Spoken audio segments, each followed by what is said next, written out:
السلام علیکم ناظرین، آج کی ہماری ویڈیو جو ہے وہ جنتی عورت کے بارے میں ہے کہ جنتی عورت کون ہے۔ حضور پاک صلی اللہ علیہ وسلم نے فرمایا کہ جو عورت نماز پڑھے، روزہ رکھے اور اپنے ناموس کی حفاظت کرے اور اپنے شوہر کی اطاعت کرے تو وہ جنت کے جس دروازے سے بھی چاہے گزر جائے۔ تو دیکھیں کہ یہاں پر جو ہے وہ شریعت نے نماز اور روزے کے ساتھ شوہر کی اطاعت کو لازم قرار دیا گیا ہے۔ جس طرح شریعت میں نماز اور روزے کا حکم ہے، اسی طرح شوہر کی اطاعت کرنا بھی جو ہے وہ نماز اور روزے کے برابر ہے۔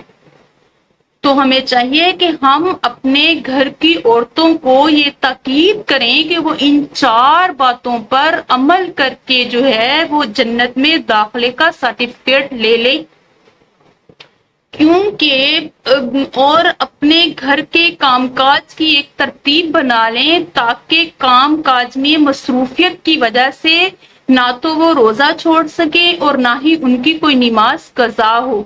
اس لیے ہمیں چاہیے کہ ہم اپنے گھر کی عورتوں کو یہ تاکید کریں کہ جب بھی اذان ہو تو اذان کے اول وقت میں ہی جو ہے وہ نماز پڑھ لے تاکہ ان کی کوئی نماز جو ہے وہ فوت نہ ہو جائے۔ تو دیکھیں، عورتوں کے لیے اتنی بڑی خوشی کی بات ہے کہ گھر بیٹھے ہی اگر وہ ان 4 باتوں پر عمل کر لیں گی تو ان کے لیے جنت کا جو ہے وہ جنت میں جانے کا جو ہے وہ ان کو سرٹیفکیٹ مل جائے گا کہ وہ جنت کے جس دروازے سے بھی چاہیں گزر جائیں۔